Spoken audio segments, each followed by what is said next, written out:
Mi pregunta, ¿no?, en inicio dirigida al ministro Giordani, para lo cual le solicito al ministro nos dé respuesta concreta, así como nuestro presidente de la Comisión de Finanzas nos pidió preguntas concretas. Primero, el día que se presentó el presupuesto en la Asamblea Nacional, el ministro nos decía que la cuantiosa deuda durante la Cuarta República, que de paso se sigue trillando y se sigue hablando, y se decía que todo lo que estaba pasando en relación a era una relación a la deuda externa que había disminuido y que todo esto era gracias a lo que se había dejado en ese entonces. Yo le quiero decir al ministro que yo he hecho política durante los 14 años que está el presidente de la República, pues mi edad no me daba para hacer política en esa otra oportunidad donde estaba la democracia. Pero los números que manejamos, para que el país entero sepa, es que en el año 1998 la deuda interna, tanto como externa, era de 33 millones. Y de esos 28.455.000 correspondían a la deuda externa. Posteriormente nos conseguimos que ahora, en lo que va de año, 28.455.000 millones de dólares. En lo que va de año, nos conseguimos que hasta el primer trimestre llegaba por 95.554.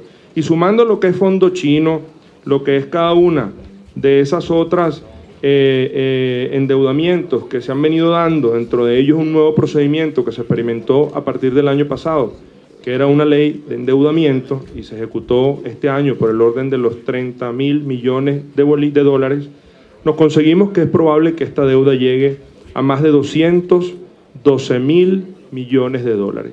Bueno, ahí estaríamos hablando de que en estos 14 años la deuda per cápita se ha incrementado 5 veces más a lo que anteriormente estaba cuando llegó el presidente de la República.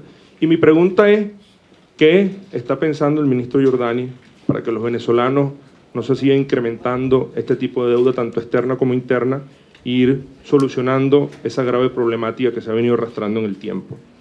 Por otro lado, preguntarle al ministro que nos llama la atención que en cuanto al ingreso de las regiones, parte del dinero es canalizado a través del Fondo de Compensación Interterritorial y que los recursos del Consejo Federal de Gobierno, que el 15% es del IVA y el otro 25% es de regalías petroleras, para el 2013 este fondo administrará cerca de 21.2 millardos de bolívares fuertes. Y la distribución es 37% de los recursos asignados a las gobernaciones, el 28% a los municipios, un 30% a los consejos comunales y el 5% al fortalecimiento de las instituciones. ¿Está usted, ministro, dispuesto a rectificar su propuesta de lo que es cubrir el déficit fiscal, rectificando conforme a la disposición del artículo 311, ya que debemos decirle que en la Constitución de la República Bolivariana de Venezuela solo se contempla el poder nacional, estatal y municipal? Ese otro poder no está en dicha Constitución. En cuanto a el ministro, y por último, ¿no?, quería decirle que en qué fundamento legal se basaban para que el gobierno nacional distribuya a estos fondos de compensaciones que se han creado para así disponer del excedente petrolero, ya que viene cierto, este año estará en $55, el precio promedio ha estado creo que por el orden de los $104 de barril en lo que va del año 2013.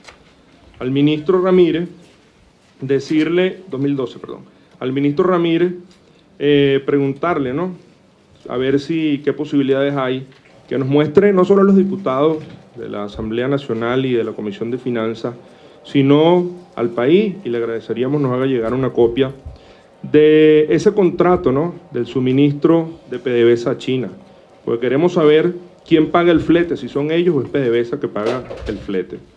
Por otro lado, ¿cuánto es la deuda estimada de PDVSA al cierre de este año? Ya que hasta el año 98 sabíamos que era de 5.000 millones de dólares. Quisiéramos saber cuál es dicha deuda para la fecha. Y veíamos, ¿no? Y oíamos que el precio de petróleo se había recibido en el 98 cerca de $10 el barril, hoy en día está en 104, a confesión de parte, relevo de prueba, como decimos los abogados. Nos llama la atención de que aquí hay obras que se pueden mostrar de envergadura, que fueron creadas durante los 40 años de la democracia con un ingreso muy mínimo, y logramos observar hoy en día que se ha manejado muchísimo más de esos recursos, y que nos explicara cómo, teniendo esa producción que usted nos decía ahora, no logramos entender cómo cerca del 70% de la gasolina que consumimos los venezolanos es gasolina que importamos y no que la estamos produciendo en Venezuela. Al presidente del Banco Central oíamos una vez más que nos hacían una exposición de cada una de lo que corresponde a lo que es SIGME y algunos mecanismos de control cambiario, que de paso el presidente de la República llegó al gobierno diciendo que se iba a acabar con todo eso. No sabemos, se han cambiado los nombres, anteriormente era Recadi, hoy en día se llama Cadivi, no sabemos cómo irán sucesivamente, pero lo que hemos criticado se ha implementado en estos 14 años. Y bueno, ahí vemos cómo muchísimos venezolanos hoy en día no le dan respuesta al SIGME, y vemos, aunque digan que sí se ha dado tanto de manera eficiente, cómo hay quejas de que las personas tratan de buscar ese mecanismo de otorgación, de asignación de esas divisas, y es casi que un imposible que les sean asignados. Recordarles que nosotros estamos aquí para legislar, para aportar, y que creo que seguir hablando cada vez que habla alguno de los ministros de que si el presidente, de que si esto, nosotros reconocimos el día 7 de octubre en la noche y el día 8 cada una de las regiones que el presidente de la República ganó las elecciones, y yo creo que eso no es un tema para tenerlo en estos 6 años, sino que ya hemos admitido, hemos reconocido nuestra derrota, pero quiero que sepan que hay 6,5 millones de venezolanos que queremos construir un país donde entremos todos por igual y que le busquemos la problemática de Venezuela, ya que no nos afecta a un determinado sector, sino que nos afecta a todos, y ojalá, Merente, tengamos la oportunidad de que bajemos un dígito, porque yo no soy pitiyanqui ni imperialista, yo quiero que Venezuela pueda ser un mejor país para todos. Muchas gracias. Voy con el ministro Merentes, el presidente Merentes. ¿Cuánto es el ingreso que recibió en divisas el Banco Central producto de los aportes fiscales de PDVSA durante el año 2012? Me imagino que tienes ya por lo menos las cifras hasta octubre y una proyección seguramente de cuánto estimas que se puede ingresar por esos conceptos, de acuerdo a la información que debes manejar en conjunto con el ministro presidente de PDVSA. En segundo lugar, me gustaría que nos dijeras también a cuánto asciende hoy la masa monetaria en circulación, es decir, cuánto papel moneda está circulando ahorita emitido por el Banco Central. La otra pregunta para el ministro, el presidente del Banco Central, tiene que ver porque aquí se nos dijo que la repatriación del oro era para el resguardo y la seguridad de las reservas.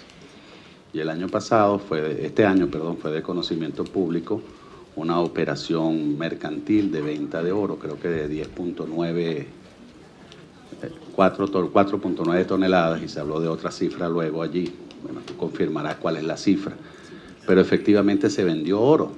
Quisiéramos saber si esa venta de oro que se trajo a Venezuela, se repatrió a Venezuela para su resguardo, obedeció a una simple operación mercantil, al mejor estilo neoliberal de la economía, o si fue un problema de liquidez que tuvo el Banco Central.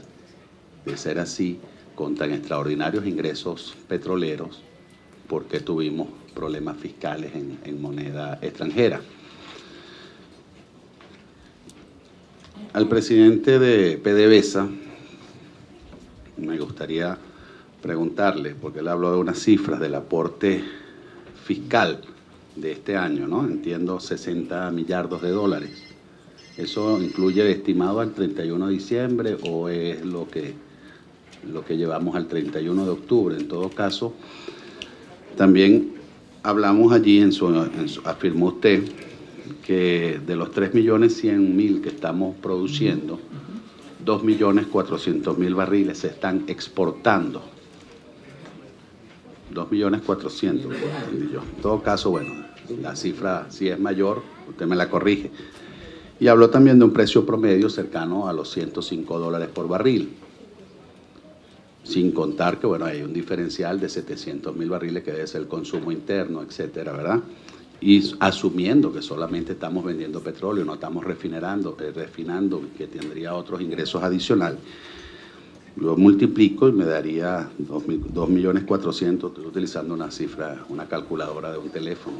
Entonces, le pido por favor que obvie las imprecisiones. En todo caso, nos daría un ingreso de unos 252 millones de dólares, muy por debajo de lo que debe ser la realidad. Si eso lo calculamos por el número de días de año, estamos hablando de 91 millardos de dólares de ingresos. Entiendo que muy por debajo porque estoy haciendo omisión de todos los demás conceptos. El aporte fiscal es de 60, es decir, entiendo que ahí hay costos y gastos operativos que efectivamente tiene la industria como tiene cualquier otra industria. Pero eso ingresa al Banco Central. Si yo lo convierto a 4.30 bolívares por dólar, estamos hablando de cuánto es el ingreso en bolívares. Más o menos unos 395.000 millones de bolívares.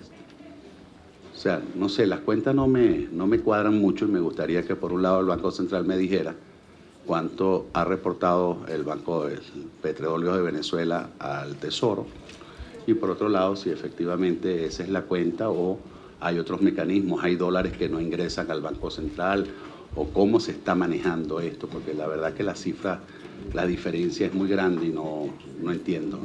Quizá quiera que ustedes nos las aclararan. Yo creo que la evaluación de la política presupuestaria, incluyendo la política de ingresos, tiene que realizarse sobre la base de los resultados y de la eficiencia. Y si tomamos los 2 últimos años, podemos observar que no solamente se ha producido un crecimiento muy importante de la economía, 4 y 5% respectivamente, 2011 y 2012, lo cual contrasta abiertamente con lo que ocurre en el resto del mundo, sobre todo en Europa, epicentro de la crisis, lo mismo en Estados Unidos. Sino que también esto ha ocurrido con un descenso de la inflación. Tendremos un índice bien aceptable de inflación, como lo explicó el presidente del Banco Central, Nelson Merente. Tenemos también una verdadera ofensiva social que ha logrado mejorar todos los indicadores sociales y le ha garantizado al comandante Chávez una base social y política muy significativa. Esto le da estabilidad a la economía y a todas sus variables, a la sociedad y a todas sus variables. Yo pienso que ese es un elemento, un indicador muy importante que nos sirve a nosotros de parámetro para determinar si la política presupuestaria, incluida la política de cálculo de ingresos, es eficiente o no es eficiente, es viable o no es viable, es sustentable o no es sustentable. La realidad nos ha dado la razón en ese sentido. Y aquí también se ha dicho que ¿para qué repetir tanto que ganó el comandante Chávez? Bueno, hay que repetirlo lo suficiente para que la gente no se le olvide que eso ocurrió, porque a veces hay gente que tiene corta memoria o incurre en el exceso de no tomar en consideración esa realidad. Hay una mayoría política muy significativa, pero muy significativa, mucho más significativa que los 6 millones que votaron por la oposición. Y somos nosotros los que hemos llamado al diálogo, somos nosotros los que hemos abierto nuevamente las compuertas para construir un país. Pero ¿qué tipo de país? Y lo digo no saliéndome del tema, sino todo lo contrario. ¿De qué vamos a dialogar? Vamos a dialogar sobre la base de un programa de gobierno entreguista que contrasta abiertamente con la realidad que estamos viviendo, exitosa en la actualidad. Ahí está la política petrolera. Vamos a debatir sobre la política petrolera. Hay una invitación a que ustedes saluden, se adhieran a una política petrolera que restituyó, o no restituyó, que estableció por primera vez en la historia la soberanía sobre esa riqueza y sobre los ingresos que se generan de esa riqueza y sobre la forma como se invierte eso, incluyendo el presupuesto. Vamos a debatir sobre eso. No queremos construir un país, bueno, vamos a construirlo, estamos construyéndolo. La mayoría, la inmensa mayoría del país lo avala, lo aprueba, lo sustenta, lo respalda. Ustedes quieren debatir, quieren dialogar, quieren contribuir. Bueno, métanse acá, pues. Aquí hay dos opciones. O se suscribe y se aprueba esta política petrolera, o no se aprueba y se vuelve al viejo esquema que ya lo vimos en el gráfico. ¿Cuáles son las nefastas consecuencias? Solamente financieras, sin comentar exactamente el tema social y el tema político. Es decir, la subordinación a intereses foráneos. Vamos a debatir. ¿Quieren debatir sobre un tema? ¿Quieren una agenda? Bueno, ahí está. Hay una agenda que incluso propuso el pueblo. Porque el pueblo fue el que lo puso. Votaron por Chávez y por un programa de gobierno, una forma de gobernar. Por ejemplo, una forma de asumir el tema de la soberanía y el tema del petróleo y cómo invertir esos recursos. Y nosotros lo estamos desarrollando. Nosotros lo estamos desarrollando. Pero ustedes, por lo que veo, el tema del diálogo es un tema discursivo. Es prácticamente un tema decorativo para que los asuman dentro del marco democrático. No puede ser así. Si es diálogo es sentarse y ver y hablar, verificar dónde está la mayoría y dónde está el programa exitoso. Y el otro tema, bueno, el de los poderes. ¿Hasta cuándo vamos a estar debatiendo nosotros eso? El pueblo votó por un programa que es la transición al socialismo sobre la base de la soberanía y de la liberación nacional. Y en esta Constitución está establecido el marco legal para el desarrollo del poder comunal, del poder popular. Ahí lo establece claramente. Los principios fundamentales, artículo 2 y artículo 5, por favor, léanse. Reside la soberanía en el pueblo, no se puede transferir. Indirectamente sobre la base del voto. Directamente sobre la base de la participación. Esos ingresos, por supuesto, tienen que estar canalizados. Pero ustedes quieren hablar de democracia, hablen de democracia, pero una democracia no ficticia. Una democracia verdadera. Una democracia que garantice que esos recursos que nosotros sobre los cuales estamos discutiendo hoy sean invertidos en función de los intereses del pueblo, sean invertidos en función de un desarrollo del país. Eso es lo que tenemos nosotros que debatir. En ese sentido, aquí se ha dicho, se ha hablado en términos, yo diría que es el desconocimiento, eso es lo que quiero asumir yo, la deuda. Bueno, que le explique el doctor Giordani cómo se mide la deuda. No se mide en términos absolutos, no se mide en términos brutos.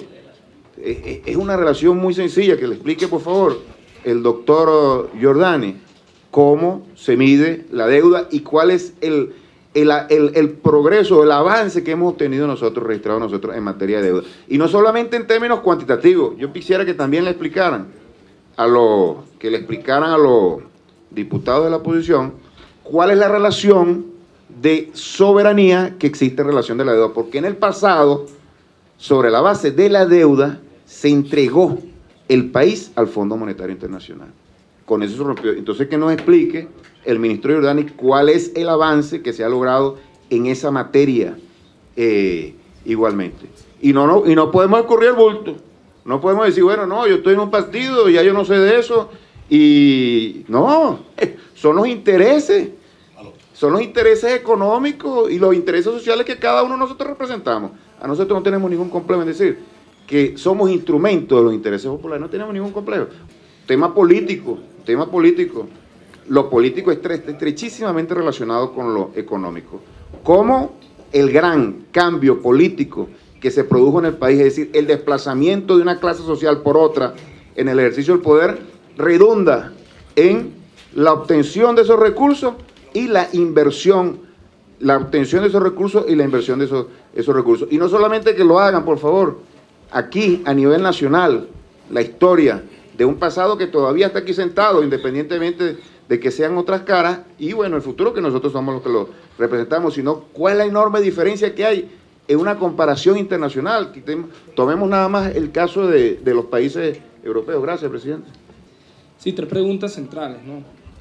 La primera, nosotros recientemente acabamos de ver, se realizaron las elecciones en los Estados Unidos y vimos con profunda preocupación la animadversión de ambas candidaturas hacia lo que es la revolución bolivariana y el comandante Hugo Chávez. En la exposición del ministro Ramírez, podíamos observar que aún somos un exportador importante para Estados Unidos. Ministro, ¿hay alguna política de seguir diversificando la colocación de nuestro crudo en otros países? Pues tenemos la experiencia de lo que ocurrió en Libia y vimos cómo no solamente psiquitrillaron financieramente al país, arrebatándole más de 200.000 millones de euros que tenían colocados en Europa, sino que efectivamente destruyeron parte de todo lo que fue la infraestructura petrolera. Por otro lado, quisiera que el ministro Giordani, de verdad, y con esa sapiencia y con esa calidad de profesor, pudiera explicar, porque realmente yo veo con preocupación que muchas veces el interés nacional, el oposicionismo venezolano lo deja a un lado y no le importa, y pareciera que no importara el daño que causa al atentar contra lo que es el sistema financiero venezolano. Y me gustaría que le explicara realmente, en palabras muy sencillas, la relación deuda pública, la relación deuda, Producto Interno Bruto. Eso, explicarlo de una manera sencillita para que vean por qué hemos disminuido los índices de deuda. La tercera pregunta está dirigida a saber a lo que está ocurriendo actualmente en América Latina. Nosotros acabamos de ingresar a Mercosur, es decir, y digamos que uno de nuestros fuertes, así como vamos a poder alimentarnos del conocimiento que tienen tanto los brasileños como los argentinos en materia agrícola y en otras áreas, ¿cuáles son las estrategias que PDVSA tiene para efectivamente colocar en esos mercados, poder nosotros entrar, poder nosotros también ayudarlos a ellos y sabiendo las características especiales de nuestro crudo, ver si estamos construyendo algún tipo de refinería y si hay algunos proyectos en marcha para nosotros satisfacer la demanda de los pueblos hermanos del sur? Y por último, quisiera que el presidente del Banco Central, el profesor Nelson, explicara un poco cuál ha sido el impacto de una política social de reivindicación a nuestro pueblo, como fueron los petrolinocos, cuál ha sido el impacto de los petrolinocos en el sistema financiero venezolano, cómo ha sido acogido esto y cuál es, por último, saber y aclararle al país el tema del SIGME, es decir, aclarar que el SIGME se le otorga a los bancos y es la banca, que usted nos aclare quién realmente son los que le otorgan la divisa a la gente, si es el Banco Central directamente o es la banca privada la que hace eso. Sería bien importante que esto se aclarara para que el país entero conozca la verdadera realidad. Muchas gracias. Bueno, yo debo decir que suscribo los elementos aquellos que tienen que ver con el establecimiento de premisas conceptuales. Uno de los elementos que estaban dentro del documento en materia de campaña electoral, Ávila, uno de las premisas decía que había que negar todo el pasado y otro es que había que negar toda la gestión. O sea que no nos estamos consiguiendo con nada extraño y no nos debe asombrar ni sorprender la posición de los compañeros de la oposición.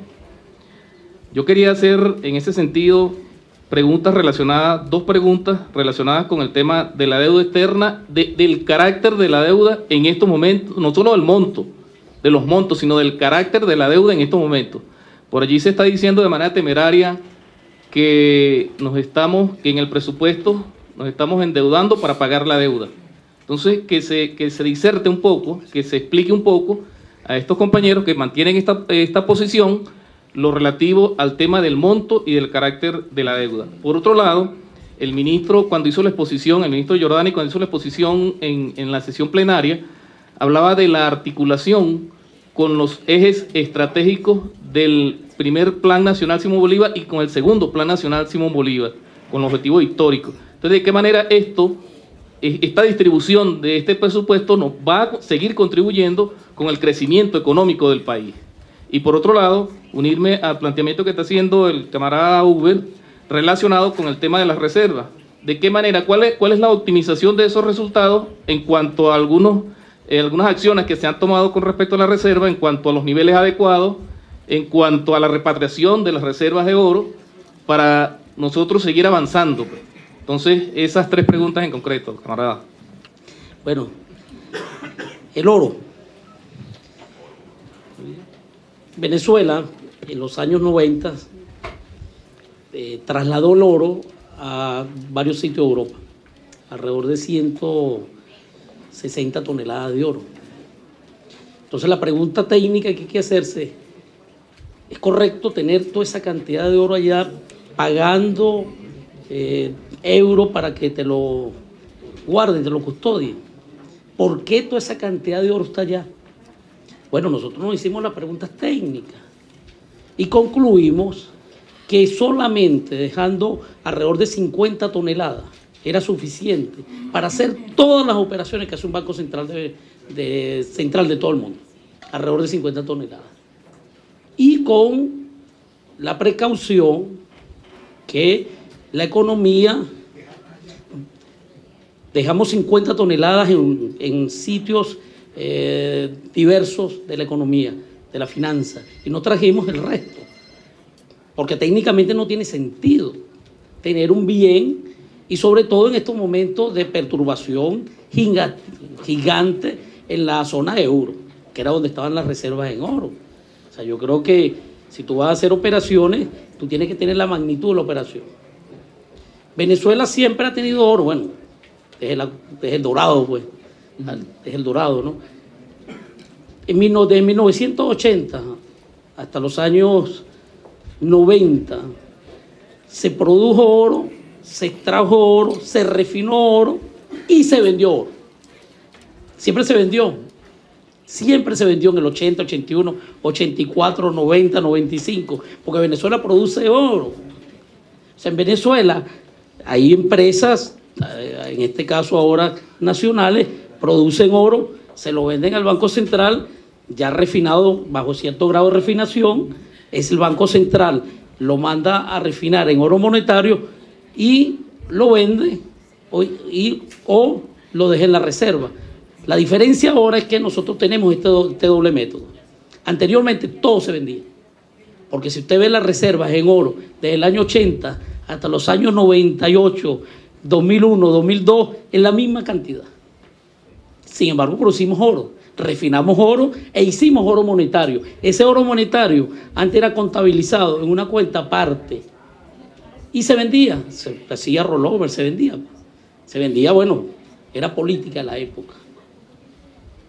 La historia dirá si era ajustada o no. A partir del año 2006, afortunadamente el oro empieza una dinámica diferente con respecto al precio. Y es tanto así que sube de alrededor de 600 aproximadamente dólares la onza Troy a 1.720 que está en el día de hoy. Entonces, ¿qué es lo que le conviene más a la República? Bueno, a la República le convienen dos cosas.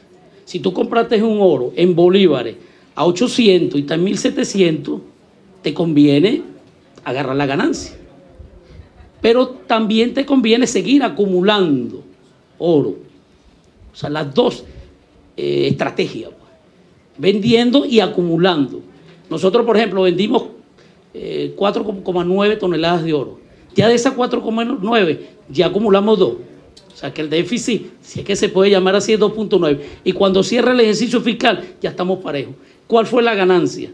Bueno, la compramos en bolívares a 900 y la estamos vendiendo en 1.700. Uno dirán, ese es el propio capitalismo. No, el socialismo también, y necesariamente, tiene que ser eficiente. Si tú tienes una ganancia, ¿por qué no la vas a hacer? Vas a esperar que... Y si se cae el precio de oro, y este momento tan oportuno, entonces se hizo la ganancia. Ahora, esto es clásico de todos los bancos. Todos los bancos tienen que hacer ganancias y ojalá que no existan pérdidas. En este caso no hay ningún tipo de pérdida. En absoluto. En absoluto no hay ningún tipo de pérdida. Se compró a un precio menor Se vendió y ahora se sustituye porque acabo de comprar en bolívares. Porque lo estoy comprando en bolívares al tipo de cambio oficial. Entonces, es una dinámica propia de los años 80. No ha cambiado. Lo que cambió fue ahora que vendemos y acumulamos. Antes todo lo vendían. Ahora también acumulamos.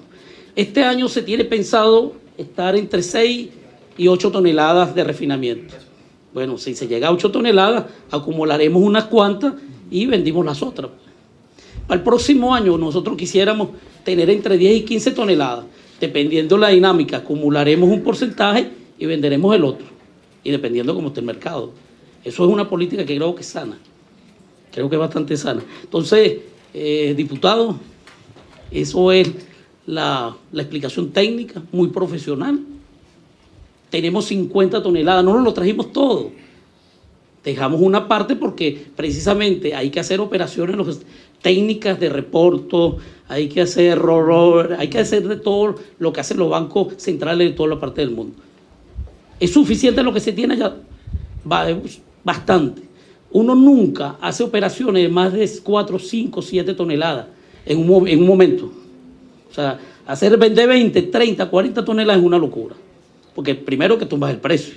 Segundo que no encuentras compradores para esa cantidad. Entonces tú tienes que estar entre 2, 4, 5 toneladas y no lo vendes en un solo golpe, lo vas vendiendo dependiendo de la dinámica del mercado, porque no puedes afectar el precio. Y uno vendiendo por encima de una cierta cantidad afecta el precio pues, mundialmente. Entonces la repatriación del oro fue necesaria técnicamente y también acertada por toda la dinámica que está pasando en Europa, lamentablemente.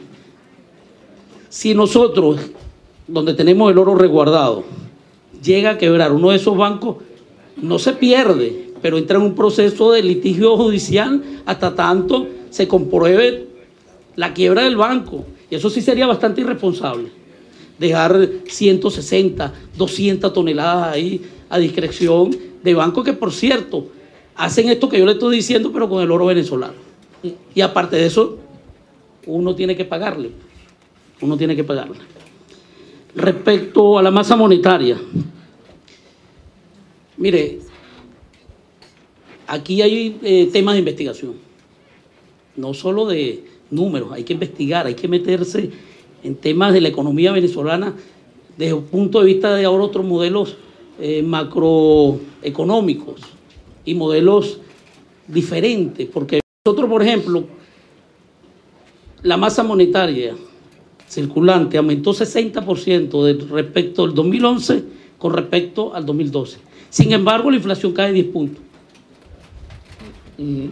¿Qué pasó ahí con la fórmula? ¿Qué está pasando con la fórmula? Que dice que si tú aumentas mucho la liquidez monetaria, entonces la inflación se te va. Algunos economistas dicen sí, porque hay un retardo y el retardo no ha llegado. Bueno, hay de todo. Hay modelos econométricos de toda la naturaleza. Mi percepción es que en Venezuela se puede hacer este tipo de técnica financiera precisamente por la misma dinámica económica venezolana, que puedes aumentar progresivamente la masa monetaria sin afectar el índice inflacionario.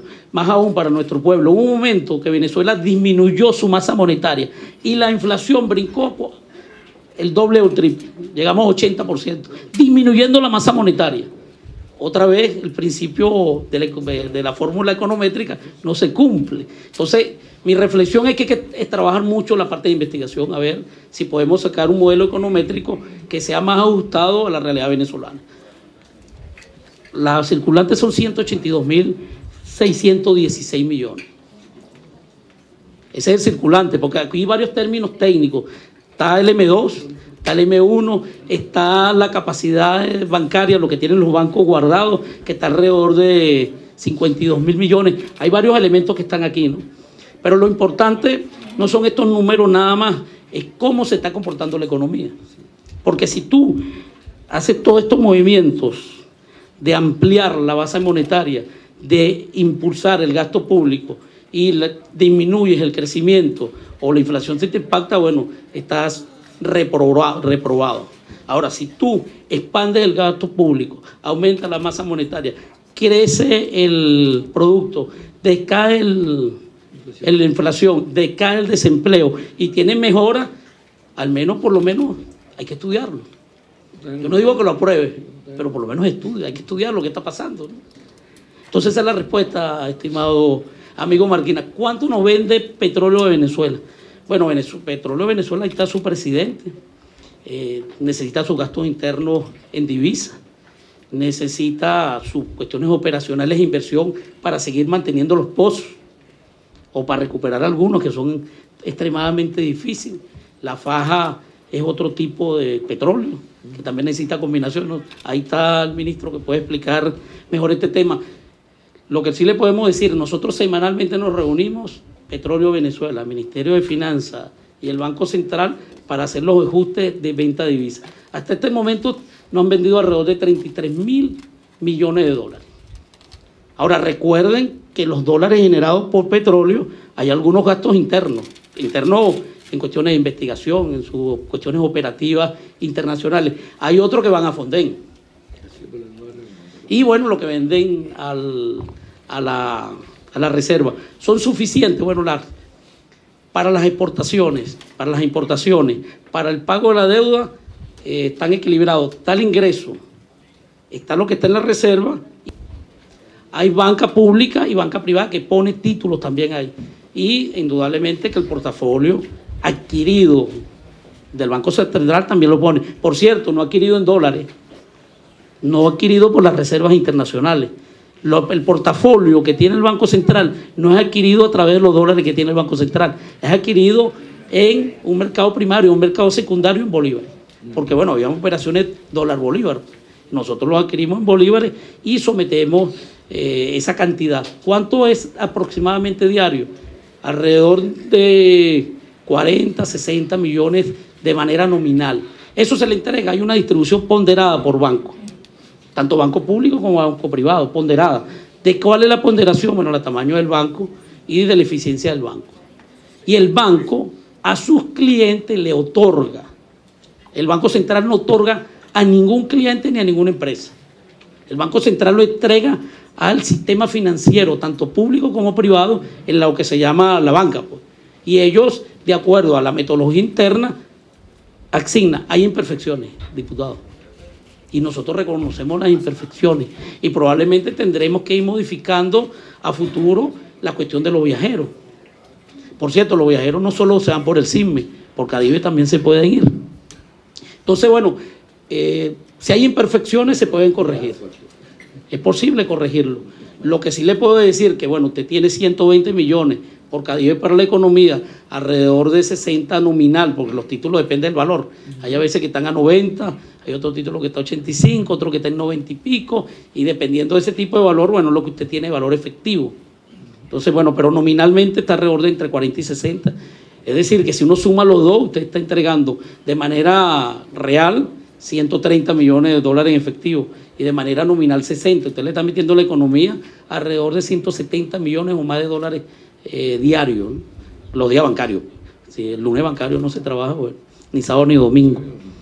Entonces, para concluir, para entrar a los ministros, el oro son operaciones normales. Siempre se hace, lo hace cualquier banco del mundo. Acuérdense que el Banco Central, bueno, ¿dónde saca los reales para mantener la estructura del Banco Central, su personal? Es con lo que hace como banco.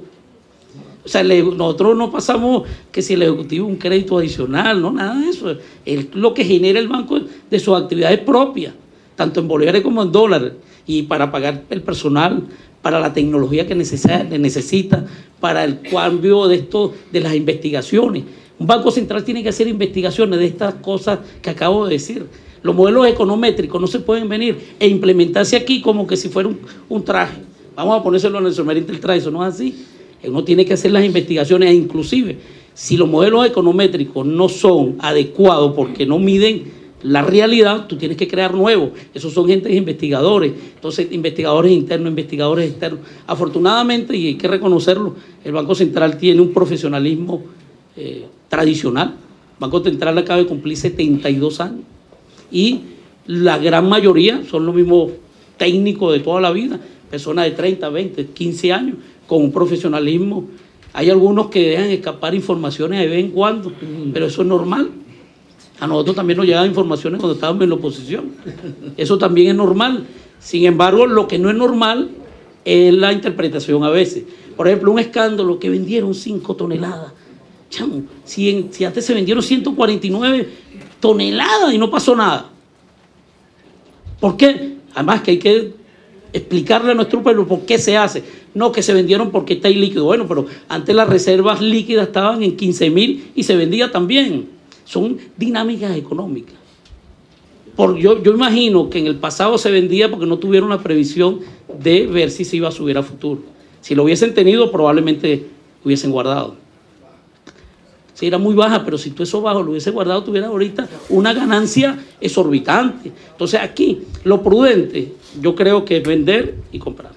Vender y acumular, ¿no? Vender, comprar y acumular. Ojalá Venezuela pueda triplicar en un periodo de 10 años las reservas en oro.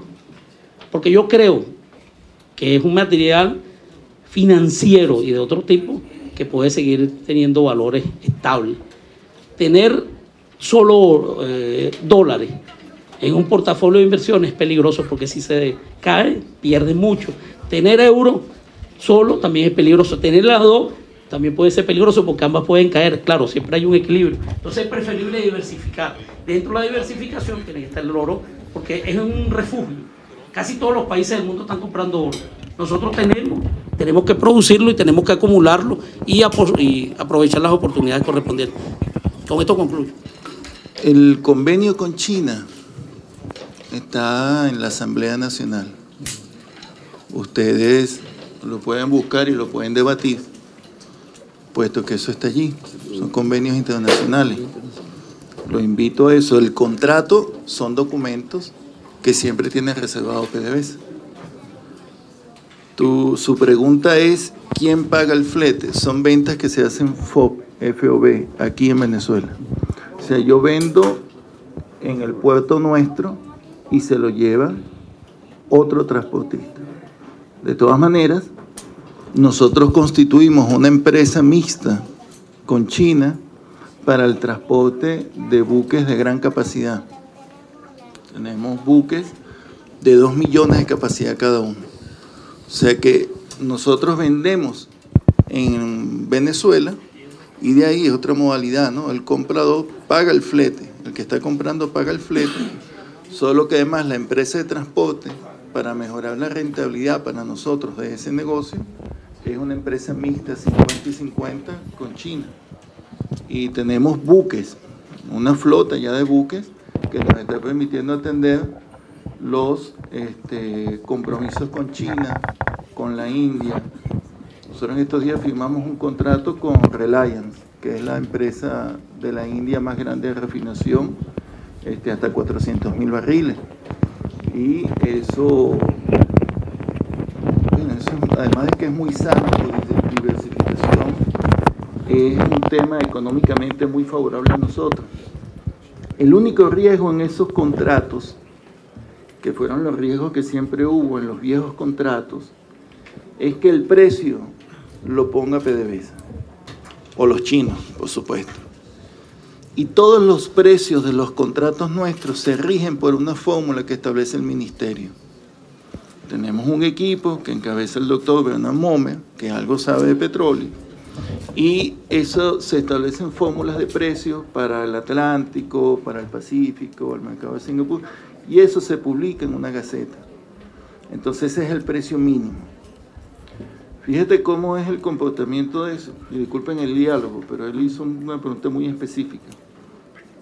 Desde que nosotros vendemos a China, esto mira, es la franja negra, no sé si los diputados lo pueden ver, es el crudo Brent, que es el marcador de Europa. La franja roja es el marcador de la OPEP, está más bajo que el Brent. La franja azul es la venezolana y este es el WTI. Antes, cuando nosotros solo vendíamos al mercado norteamericano, nosotros estábamos debajo del WTI. Nunca lo alcanzábamos, porque esto está atado a la devaluación del dólar, su debilidad, todo ese tema. A partir de que nosotros le vendemos 600.000 barriles a Asia, 644.000, donde están las economías que han tenido un crecimiento sostenido, por lo menos China y la India. Para nosotros el precio resulta mejor, qué cosa, ¿no? Tanto que dijeron contra este contrato, resulta mejor que estarlo vendiendo solo en los Estados Unidos. Y tenemos un diferencial, como tú ves, de casi $10. Cada dólar para nosotros en el año son cerca de 700 millones de dólares. Entonces, eso, bueno, son contratos donde lo importante es, nosotros vendemos aquí y que vendemos a precio fórmula. Si el tema que angustia aquí o que a ustedes les preocupa es cómo ha resultado el fondo chino, profe, bueno, aquí hay unos números sencillos, ¿no? El fondo chino tiene unos números y nosotros creemos que son muy buenos para la República. Ya te los voy a dar un momentico, diputado, que los tenía. Gracias. Lástima que se llevaron la pantalla, pero todo esto lo tenía para reflejar ahí, ¿no? ¿Sabes? Nosotros vendemos petróleo a China. China nos los paga en una cuenta en el Bandes. El Bandes tiene a su vez una cuenta en el Banco de Desarrollo Chino, que es lo que es la deuda, y entonces de ahí tomamos el dinero que corresponde a pagar la deuda y el resto vuelve a PDVSA para sus operaciones. Porque, bueno, nosotros tenemos que darle cobertura a nuestros costos y todo esto para producir el petróleo, además para pagar la regalía. Nosotros hemos recibido de los distintos fondos creados con la República Popular China, el Fondo 1, el tramo el 1, el 2, el gran volumen y la renovación de los tramos que aplicó el profesor Giordani, 36.000 millones de dólares para la República. Creo que es muy importante, una operación muy importante, ¿no? Nos da independencia, nos da soberanía, nos diversifica nuestras fuentes de financiamiento. Nosotros despachamos un promedio de 273.000 barriles día. ¿Qué significa esto? Que aunque el cálculo del fondo se hace comprometiendo más barriles, como es precio de mercado y el precio está por encima de una estimación que tú haces prudente, ¿sí? Para no comprometerte más allá de lo que puedas pagar, nosotros solamente utilizamos 273.000 barriles. No son suficientes para pagar esa masa importante de deuda. Hasta ahora hemos vendido a China 41.554 millones de dólares en ventas facturadas de petróleo. De esos 36.000 millones de dólares que China nos ha prestado, hemos pagado 17.900. Es decir, en apenas desde el 2007. O sea, el remanente es menos de la mitad de la deuda, ¿verdad? Y tenemos fondos excedentarios que hemos retirado para PDVSA por 23.642 millones de dólares. Entonces, que usted, aunque esta no es una reunión para explicar el tema del fondo chino, como usted lo pregunta ahí, y bueno, y puede quedar como parte de un discurso de que no está claro, ¿no? El contrato, el convenio está aquí y los elementos del contrato, los fundamentales, es la volumetría, estos números están registrados por nosotros. Yo quisiera decir que todas las actividades que realiza PDVSA están auditadas. Y todos los meses todos los trimestres cada año, nosotros nos tomamos el trabajo de explicarlo al público. Claro, tienes que ir al Salón Simón Bolívar. Estás invitado, ¿sí? Porque va la prensa también. Y va a la Cámara Petrolera. Y va allá está toda la prensa, yo los conozco a todos, van siempre. A veces la prensa refleja lo que le interesa. Bueno, a veces son cosas como teledirigidas, ¿no? Pero aquí está todo. Todo. KPMG es una filial en Venezuela, una firma internacional. Y nosotros nos regimos por una normativa, porque nosotros somos una empresa internacional. Cuando nosotros vamos a un mercado, cuando nosotros vamos a un socio, ahí existe un conjunto de normativas para expresar nuestros resultados que bueno, nos permite a nosotros abrir todos estos números. Está aquí no hay secreto. Esto incluso está en nuestra web. Y tenemos otro documento, bueno, que los voy a mandar acá, ¿no? Todos al presidente de la comisión, donde está el informe de gestión de PDVSA completo. Esto realmente no se hacía antes.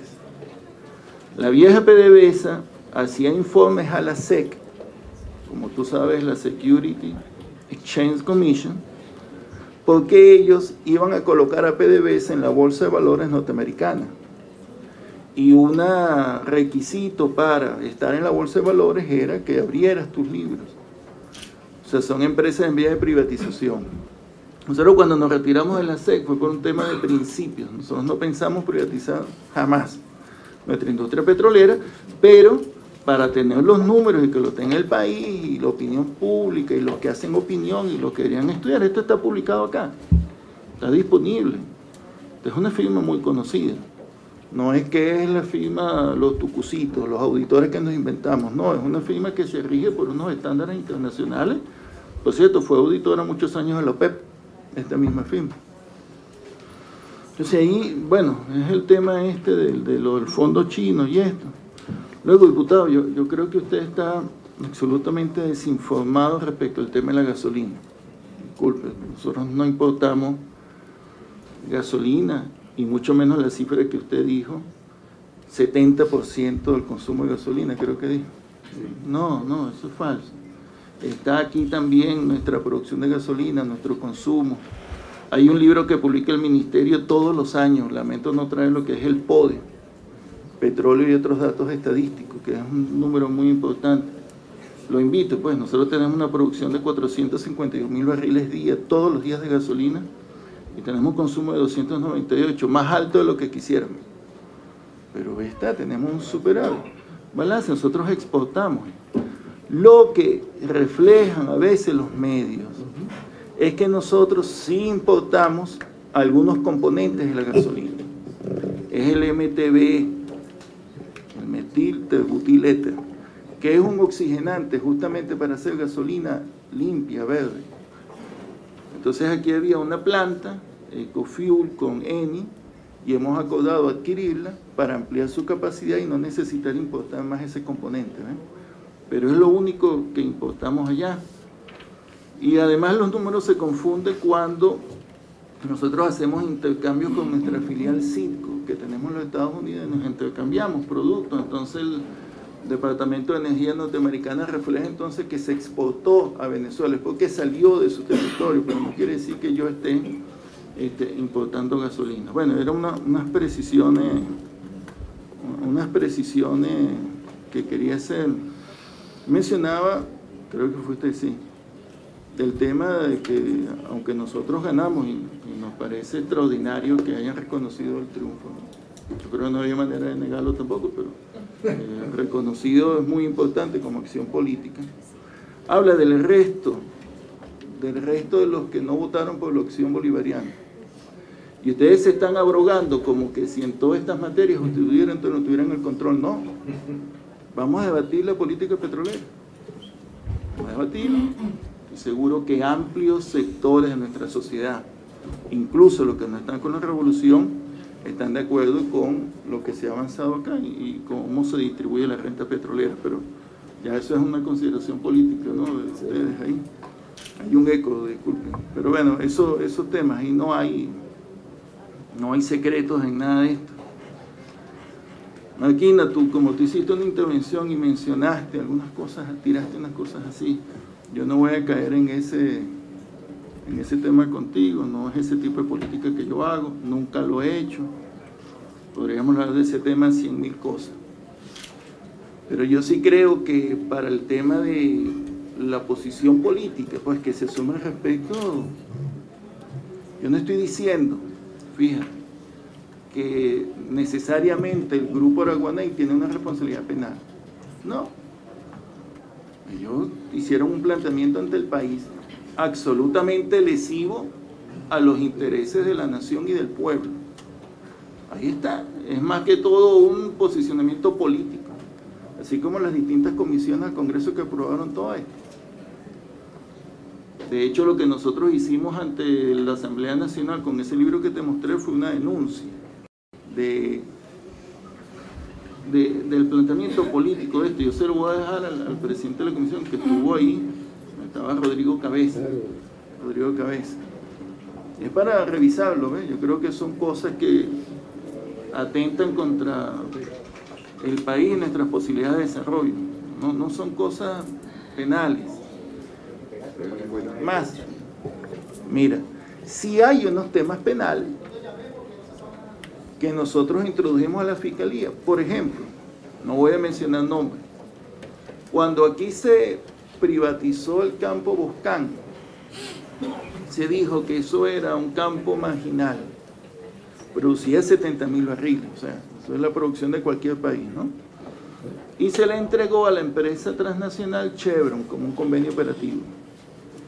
Y qué curioso, la vieja PDVSA insistió en tener una empresa nacional con 2%. Nosotros estuvimos hablando con el presidente de Chevron en aquel momento, el señor O'Reilly, y estuvimos hablando, no, es que la vieja PDVSA insistió en eso. Bueno, entonces nos pusimos a investigar esa empresa donde está registrada en Islas Caimán, y uno de sus accionistas es un expresidente de la vieja PDVSA. Entonces, bueno, nosotros lo enviamos a la Fiscalía. Yo no menciono nombres, otra cosa, pero ahí yo sí ves a la Fiscalía. En uno de los últimos, en este tema de los juicios contra la República, la empresa, por la apertura petrolera, sabe que el arbitraje se aprobó en el extinto Congreso como una posibilidad, violando nuestra soberanía jurisdiccional. Ahorita nos impusieron un pago con una de estas empresas, con Cono, porque tú sabes que la decisión de recortar en López es una decisión soberana. O sea, el país, cuando nosotros decimos recortar producción, lo repartimos entre todo el mundo. Pero en ese contrato, un expresidente de Maravén firmó una carta secreta, eso se llama un side letter, y dijo que él, Maravén, le garantizaba a ConocoPhillips que si la República decidía recortar de producción, ellos no iban a recortar, estaban exentos. Entonces, cuando le recortamos, porque él no tiene competencia para eso, entonces esta gente nos demanda y tenemos que pagar eso. Bueno, la perdimos. Porque claro, nadie imagina, los gringos dicen, bueno, pero bueno, si un presidente tuyo firmó eso, como de una filial. Entonces, cuando nos encontramos cosas así, nosotros sigamos a la Fiscalía. Pero cuando expresamos estas cosas, sí son para el debate político, a mí me parece importante. Y en verdad reitero el llamado a que todos los sectores políticos se incorporen a por lo menos a la política petrolera del comandante Chávez, una política nacional, bien popular, es revolucionaria, pero deberían desmarcarse y decirlo, pues, ¿no? Las ventas de divisas, bueno, ya Nete lo dijo, pero todo eso está registrado acá. Está. Este papelería. Todos estos son los libros donde se van auditando todos estos trabajos y después van a los libros, son los estados financieros auditados. Los periodistas siempre preguntan, ¿dónde están los estados financieros? Cuando estén auditados. Pero aquí está la serie de ventas de divisas del Banco Central. Todos los años, el 2001, 2002, 2003. Entonces es una información pública. Te invito a que la uses. Te digo el presidente del banco. No, en nuestro estado financiero, aquí está. En estos mismos. En disculpa. En aquí está, ¿ves? Pero aquí se refleja todo. Aquí se refleja todos los números, todo, mire, está todo. Compras, cosas, todo está en la vuelta, todo eso es para que lo agarren y lo vean. Bien, y yo, como tú me hiciste ya una cuenta de calculadora ahí, yo te hice otro, ¿no? Ahí la tenemos. ¿Dónde está mi cuenta de calculadora? Ajá. Yo te tengo una ventaja porque conté con ayuda aquí de mis compañeros mientras tú estabas hablando ahí. Bueno, pues que esto yo no lo voy a tratar así en el aire, ¿no? Pero rápido, yo no quiero fastidiar con esto, pero... Y creo que el ingreso por regalía, el aporte por regalía son 51.892 millones de bolívares, no de dólares. Y después vienen todos los aportes fiscales y llega a 83.000. Más o menos, con una producción de petróleo de 3 millones, redondeemos, un 30% de regalía, eso me da 900 barriles. Multiplícalo por $55 el barril, me da unos 49,5 millones de dólares diarios. Por concepto de regalía solamente decir el 30%. Por los días de año me da, al final esa cuenta me está dando un 18.000 millones de dólares y nos está dando un 51.800 millones de dólares. Esto está aquí, esto está para revisar acá. Hay otros conceptos. El impuesto de extracción, el impuesto sobre la renta, que son parte de los ingresos fiscales, los dividendos de la empresa, el impuesto superficial, todo eso.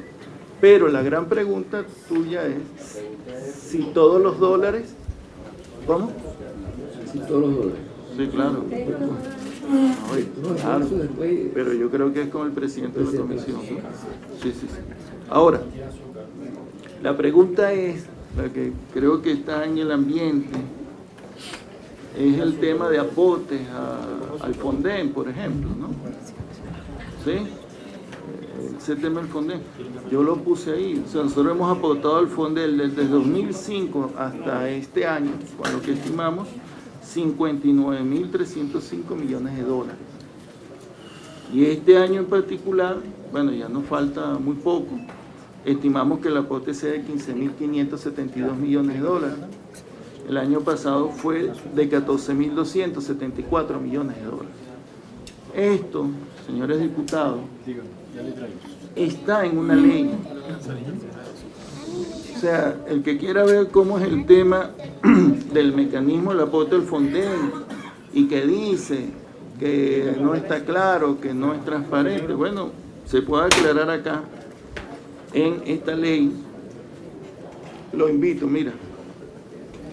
La Ley de Contribución Especial sobre Precios Extraordinarios del Mercado Internacional de Hidrocarburos del 2008, Marquín, diputado, 15 de abril del 2008, está aquí.